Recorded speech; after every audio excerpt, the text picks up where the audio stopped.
Walking around here talking like shit to cops here. We can't touch you, right? Wait till you turn your fucking back, buddy. Wait till you turn your fucking back. Fucking do shit up. There's a lot of us around here, buddy. A lot of us around here. Oh, we're not gonna do shit. That's the left. There you go. There it is. Who are the violent people here? Are we violent? Are we making threats of violence like they just did? No. Get on your Harley and get out of town. Get a close up of his face. Who's being violent right now? Am I being violent? No. Make sure you cover that on your stories. Welcome to Hamilton, Ontario. Now, we often hear that Antifa isn't violent, or at least not as violent as the dreaded alt-right, that they're simply out protesting fascism, and anybody who doesn't support that must be a fascist. Well, I'm here to tell you that's not true. They are violent, they are bitter and resentful, they're politically confused, intellectually unfortified, scientifically illiterate, ignorant about history, morally reprehensible, and completely bereft of shame and accountability. Their actions speak volumes. This may seem like just a few deranged individuals having a shouting match in a park, but it's actually representative of a rising trend throughout Canadian society and government. Anybody who says that Canada is doing fine is either grossly misinformed or lying to your face. Let's take a deeper look. No fascist, all power to the masses. No racist, no fascist, all power to the masses. Notice how they're chanting, no racists, no fascists, yet there really aren't any racists or fascists to be found. Fucking Nazis! No, where? Where are they? Here, what do you have to say, buddy? I would like to know where the Nazis are. I don't see any Nazis here. Do you have anything to say? Yeah, I'm just here to defend the right for immigrants to come into this country unfettered. And this country was built, it's a casino built on the bones of native peoples, and we all need to recognize that. Okay, so he's here to defend the rights of immigrants to come to Canada unfettered, meaning no restrictions whatsoever. Two things. One, he's not defending that right because it doesn't exist. Of course there are restrictions on immigration here like anywhere else. And two, this wouldn't actually do anything to help the people who are already struggling in this country, which is what his whole movement's supposed to be about. So it's a bad idea no matter how you look at it. And this shit about a casino built on the bones of native people is garbage. Land is land.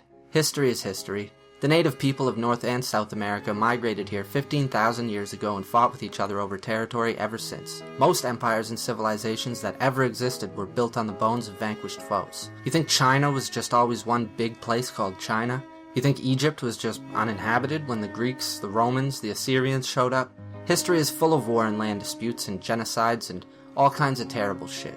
The capitalist state, the colonial state, should not stand. And these people on this side of the protest, they are white supremacists hiding behind the thinnest veil. This is such bullshit.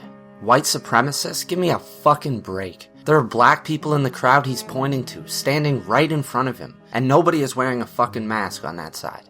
This is ridiculous. So what I'm here to say is we are here for the freedom of every single individual, whether they be a person of color, a trans person, a disabled person, a native person, whatever. But we will not, but we will not concede to hate, xenophobia, and fascism like you. This game they're playing with buzzwords like fascism, xenophobia, and Nazi is just a shameless tactic to recruit average, impressionable people while villainizing any opposition. Listen, here's what's operational in this petty and simplistic move. Everybody hates racists and fascists. Therefore, if I call my opposition racist and fascist, everybody will hate them and love me. The end. It's so basic. It's so pathetic that people fall for this. They claim to be standing up for all oppressed and marginalized groups, but it's a load of bullshit. Remember the finger puncher from the beginning? Do you think that guy donates to the Make-A-Wish Foundation or volunteers to help disabled people at the local hospital? These people don't care about that shit. They're out here because they're pissed off that shit didn't work out for them. They didn't get the fantasy life they were promised in school, by their parents and the media. They fucked up somewhere and want to blame it on oppression. Now listen. Do you think I really want to be making a video about this abortion of political dialogue and common decency that happened in this random city I used to live in? No. My channel is called Philosophy. I want to make lame videos about the Fermi paradox and evolutionary psychology and fucking Nietzsche. God remains dead and we have killed him. But this shit surrounds me. Laws are being passed in my country already that conform to this worldview, and that's why people are out protesting for the right to freedom of speech in the first place. Communism is powerful and appealing to people without much historical knowledge or political, administrative, even practical sense. The downtrodden who have spent most of their lives working and struggling. Unfortunately, that's most people.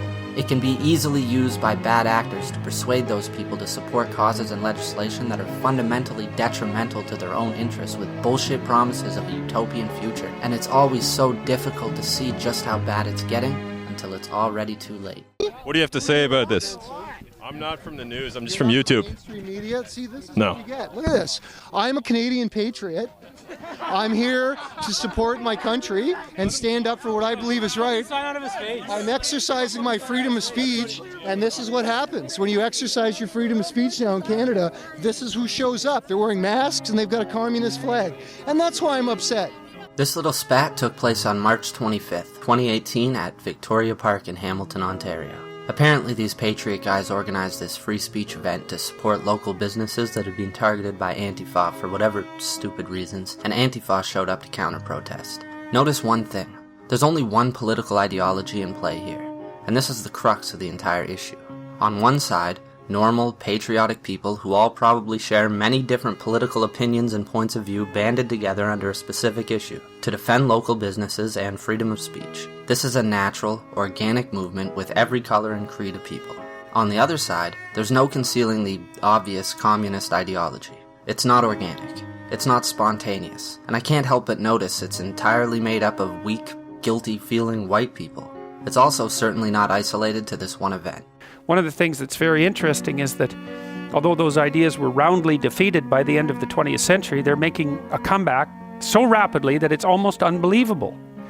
You know, I got an email from a medical student yesterday at the University of Toronto, and now the courses that they have to take, the mandatory, these are social justice courses, include modules on equity, and equity is equality of outcome. They're pushing, people are having the equality of outcome notion pushed on them in mandatory training in universities everywhere again. And equity isn't equality of opportunity, it's equality of outcome. You know, that was the central dictum of the communist states in the 20th century. It's like, what the hell? How did we get back to that again already?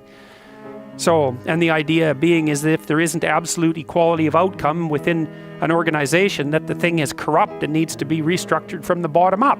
And then the question, of course, is who decides that outcomes are equal by what means and with what groups? Because you can produce an infinite number of groups of people with equally validly in some sense, and you're never going to get equality of outcome across the infinite number of ways that you can parse up society into groups. It's not even technically possible unless everyone has nothing. So, anyways, these are obviously very powerful ideas, and the mere fact that they killed 100 million people already or more in the 20th century wasn't enough to put them to rest. Solzhenitsyn documented the absolute horrors of equity-predicated Soviet society, you know, and we don't learn about that, right? This I don't understand, is that what happened in the 20th century on the radical left end of the spectrum is not well documented. Students don't learn about it. Why the hell is that? We learn about World War II, we learn about what happened in the Holocaust, and fair enough, we absolutely should. But nobody knows. It's a mystery to everyone when I talk about what happened in the Soviet Union, and that's absolutely appalling. And that's to say nothing about what happened in China, which was equally horrible.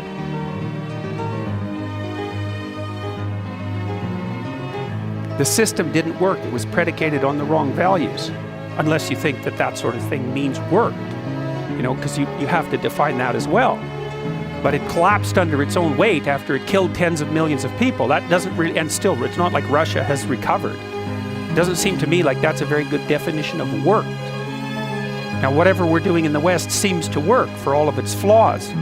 And the question is, are we just deceiving ourselves? Is it just arbitrary power politics and opinion? Or is there something at the bottom of it? Our own Prime Minister, former drama teacher and part-time ski instructor Justin Trudeau, is pretty sure he's got it figured out. He knows what's at the bottom of Western civilization, and it's oppression.